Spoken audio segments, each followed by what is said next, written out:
In preparation for this video, I've probably watched about 7,000 hours of Jozef Chen's matches. Now I'm going to share what I found out about his tripod passing and hopefully leave you with some actionable insights. Jozef is effectively forcing a half butterfly guard, and there's three core components to this. There's the near side underhook, there's the far side head position, and then there's the knee and the hip. He's trying to control all the upper body position, keep the hips flat, and then all that's left to do is clear the remaining butterfly hook. So each of these three core components all have a unique role, so let's break down what they're doing. So one of the main threats from this half butterfly position is the traditional butterfly sweep, and I'll let John Danaher explain what's required for this. You'll never sweep until you put your shoulder on the floor. If I foolishly commit both my shoulders to the mat, now it's hopeless.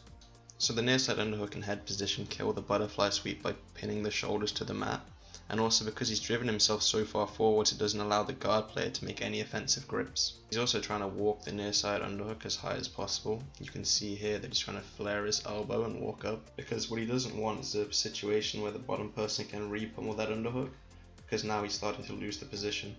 One of the problems with a traditional tripod from the half guard is that the person can always post that free hand on your hip and elevate you overhead. So the near side underhook is essential in preventing that because it stops them from reaching for your hip.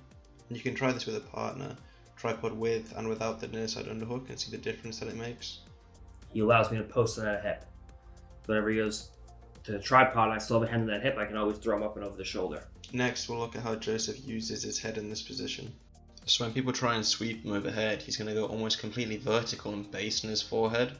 So from here they can't sweep him, and then he's going to bring his hips back down to complete the pass. This is where I see most people get confused with his passing. He's only using this vertical posture to base and not as a primary passing position. If he stays here, it's easier for the guard player to get their feet and their knees back to the inside. But Tommy can't do the most explosive sweep and bring his knees to his chest at the same time. So that's why it's okay to go vertical when someone's trying to sweep you. So we can see that the threat of the sweep isn't present anymore because Tommy is no longer extending his left leg. So instead now watch his right knee. He's going to try and bring that to the inside. So Jozef lowers his hips to take up that space and prevent that knee from coming back in. Here's another example that really illustrates this point. He goes high first with the butterfly hook to prevent the sweep, then comes back down to finish the pass. Okay, and then as we've just briefly talked about, the last component to all of this is the knee inside the hip. One of the main roles of this knee is that it's going to prevent the guard player from bringing their bottom knee back in and returning to this double butterfly situation. If they do recover, it means that Jozef now has to step over the knee again before he's in a dominant tripod position. By connecting his left knee to the hip, it also means that now he's able to walk the guard player flat and completely kill any mobility of their hips. For example, here Tarek wants to stay on his side, so Jozef is going to take multiple short steps around towards his hips and flatten Tarek out. So this is a good example of how it doesn't matter if you have the upper body position if you're not effectively controlling their hips. If you're not walking them flat, it means that they can always get on their side and use that butterfly hook. So notice how the top player's hips are curving around. Rather, he wants to be almost in a straight line with Gordon, which is going to help keep the hips flat. So this far we've looked at the three core components: near side underhook, far side head position, and the knee inside the hip. Now all that's left to do is clear out the remaining butterfly hook. There's two main ways of dealing with the butterfly hook, and it's going to come down to what you're doing with your right arm. So from this flattened out position, the only real option that Tommy has is to keep his knee as high as possible so that Jozef can't step over easily. But because Jozef has a shallow underhook, it means that now he can use his elbow on the inside of Tommy's thigh to pry open that space, and then Jozef's just going to step into that space he's created. So in this situation, instead of using the elbow inside the knee, he's just going to push with his hand on top of the knee, and then because the guard player commits both his knees to the side, it makes the back step super easy. Similar thing here, Jozef's going to use that elbow on the inside of the thigh, and he's looking to step over the front, and then when the guard player brings both his legs over, then as we know, the back step's super easy. So there's also going to be situations where for whatever reason you can't free that right arm. So for example here there's a body lock, so now that means you can't create that space and step over, so you're going to have to use your legs in some way. So here he uses a knee cut to pass the guard. Okay, with that all said, let's now look at how Jozef is entering this position.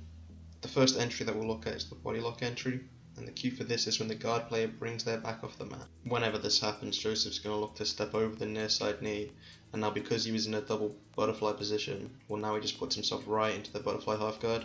And notice this little step he does in an attempt to try and flatten the person out.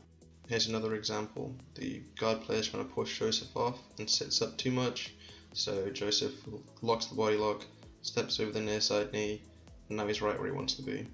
I find this one pretty interesting because Jozef is just going to dive into the body lock from standing rather than starting on the ground first. And then from here he looks to get that near side underhook and work up into the tripod. As a bit of a tangent, I think entries like these are cool because it gives a suggestion of how to combine loose passing with tight passing. For example, even though this entry fails, Jozef starts on the outside loose passing, but now as Tommy sits up and the butterfly hook comes to the middle, Jozef feels comfortable to try and enter with the body lock. The second type of entry is the split squat entry, which he talks about here in this B-team video. I flare out my elbow as I switch my knees and bring my head to the mat. This is the type of entry that he hit in his match with Tommy Langacker, but it's super hard to see because of the camera angle. This is a really subtle detail, but Tommy's going to be framing with his right hand, and then if you look closely you can see that Jozef's going to pummel that from the outside in, and that gives him the near side underhook now. One of the problems that you might face with a split squat entry is that if someone's playing a super tight guard and they're keeping their elbow and knee together and they're really on their side, it can be hard to get that near side underhook. And I think this clip with Tarek does a good job of explaining how to get the near side underhook in cases like that. Tarek's doing a good job of staying on his side and preventing that near side underhook from coming in. So Jozef takes the far side underhook, pulls on that, threatens stepping round, and now as Tarek goes to frame, well then now Jozef's going to use that reaction to pummel his near side underhook back in. There's also a lot of attempted entries in his match with Tazza, and the two big takeaways is that when they're seated, you can look for the underhook, and then if you can ever create space when they're on their back, between their elbow and their ribs, you can look for the underhook as well. Those are the two main types of entries that Jozef does, but there's two others that I want to look at that I think are worth a mention. One of the ways that I've seen Jozef enter this pass is by chaining it together with a wrestle up. I think this is pretty interesting because it shows Jozef's ability to have some foresight about the moves that he wants to connect together. Also, from exchanges like this, I think it's a lot easier to get that near side underhook because people aren't starting from a super defensive tight position. There might also be situations where you find yourself in a traditional half guard where they don't have the butterfly hook. Maybe they're using a lockdown or something, or for whatever reason you just can't seem to finish the pass. So one of the cool things you can do is just put the butterfly hook in yourself, and now you're forcing yourself to be in the position where you feel most comfortable passing from. From a broader strategy perspective, this type of passing is also pretty interesting because, for example, in ADCC it doesn't matter if you've passed the guard, you still need to pin their shoulders to the mat to get the points. Similarly, in other rule sets you can put a large amount of energy into passing, and then they can scramble up or go to turtle, and maybe all you get for your efforts is an advantage. But in Jozef's case, he's passing to mount with an underhook, so he's already one step ahead of their escapes. So now he's scored the pass points and the mount points, and now the person has to recover from a 7-point deficit. Now to recap and finish with some cautionary advice. Here Diogo Hayes goes to the tripod pass, but he ends up losing that inside knee position and he gets put in the saddle. So don't lose the inside knee position. Here Craig is trying to pass the half butterfly, but he hasn't got that near side underhook, so the person can frame and then bring his guard back in. So don't lose that near side underhook. And finally, just to reiterate, don't try and pass from this vertical posture, bring your hips back down first.